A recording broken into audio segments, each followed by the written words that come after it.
जिस धरती को आज हम इतना बड़ा समझते हैं, अगर हम उस धरती के साइज की तुलना सोलर सिस्टम के बाकी ग्रहों से करें तो हमें पता चलेगा कि हमारी धरती बाकी ग्रहों के मुकाबले कोई चींटी जितना भी नहीं है। क्योंकि सिर्फ हमारे सोलर सिस्टम में ही नेपच्यून, यूरेनस, सैटर्न और जुपिटर जैसे प्लैनेट्स के सामने अगर हम 1300 धरती भी लाकर खड़ा कर दे तब भी ये प्लैनेट धरती से हजारों किलोमीटर बड़े ही होंगे। लेकिन क्या कभी आपने सोचा है कि हमारे ब्रह्मांड का वो ऐसा कौन सा स्टार है जो साइज में सबसे बड़ा हो, और अगर ये बड़ा है तो कितना बड़ा है? तो आज की इस एपिसोड में हम इसके बारे में डिस्कस करने वाले हैं, तो वीडियो को एंड तक जरूर देखना।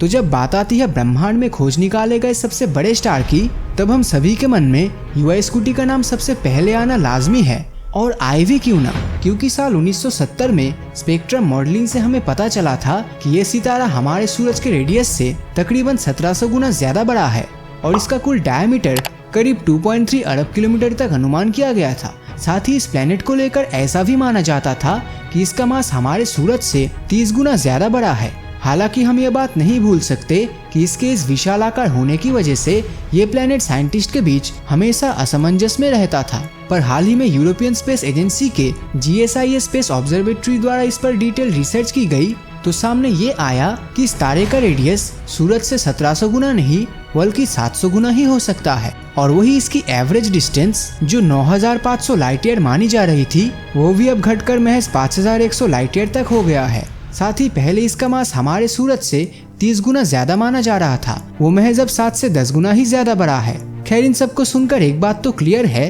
कि युवा स्कूटी नाम का ये तारा ब्रह्मांड का सबसे बड़ा स्टार तो बिल्कुल नहीं है। लेकिन इसी के साथ अब ये सवाल उठता है कि अगर ये तारा सबसे बड़ा नहीं है तो आज के समय सबसे बड़ा स्टार कौन सा है?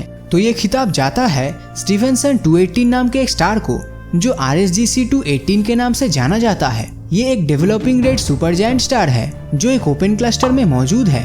ओपन क्लस्टर एक ऐसा क्लस्टर होता है जिसमें 100 से लेकर 1000 स्टार एक ही जायंट मॉलिक्यूलर क्लाउड में जन्मे होते हैं। और तो और उम्र में भी ये सभी तारे ऑलमोस्ट सेम एज के ही होते हैं। ये क्लस्टर हमारी धरती से 20 लाइट ईयर दूर स्कूटम नक्षत्र में मौजूद है, जिसकी खोज साल 1990 में डीप इंफ्रारेड रे के द्वारा की गई थी। इस विशालकाय तारे के साथ इसी क्लस्टर में 26 और ऐसे रेड सुपर जायंट स्टार मौजूद है। स्टीफेंसन 218 नाम का ये स्टार रेडियस के मामले में हमारे सूरज से तकरीबन 2150 गुना ज्यादा बड़ा है। और अगर इसके एस्ट्रोनॉमिकल यूनिट की बात करें तो इसे 10 एस्ट्रोनॉमिकल यूनिट तक प्रेडिक्ट किया गया है, जिसका मतलब ये हुआ कि अगर हम इस स्टार को हमारे सोलर सिस्टम में सूरज की जगह रख दे तो ये स्टार शनि ग्रह, जो सोलर सिस्टम का 6th प्लैनेट है, उसको बड़े आसानी से टच कर सकता है। और तो और ये स्टार हमारे सूरज से 4,40,000 गुना ज्यादा ब्राइट है। यानी कि अगर ये सितारा हमारे सोलर सिस्टम में आ गया तो हमारे सोलर सिस्टम को ये अपनी ब्राइटनेस से ही जला के राख कर देगा। इस स्टार का सरफेस टेम्परेचर 2926 डिग्री सेल्सियस के आसपास है। और रिसेंट स्टडीज में तो ये भी पता चला है कि जिस क्लस्टर में ये तारा मौजूद है उस क्लस्टर में ऐसे ही 80 और 8 सुपर जायंट स्टार मौजूद हो सकता है। और अगर इनके एज की बात करें तो इनकी एज साइंटिस्ट के अकॉर्डिंग 1 करोड़ 40 लाख से लेकर 2 करोड़ सालों तक हो सकता है। तो बस आज के लिए इतना ही। तो अगर ये वीडियो आपको अच्छा लगा हो तो इस वीडियो को लाइक और अपने दोस्तों के साथ शेयर करना मत भूलना। और अगर अभी तक आपने हमारे चैनल को सब्सक्राइब नहीं किया है तो सब्सक्राइब करके नोटिफिकेशन बेल को ऑन कर दीजिए, क्योंकि मैं ऐसे ही वीडियोस हर हफ्ते लाता रहता हूँ। तो मिलता हूँ आपसे अगले वीडियो में, और हमेशा की तरह थैंक्स फॉर वॉचिंग।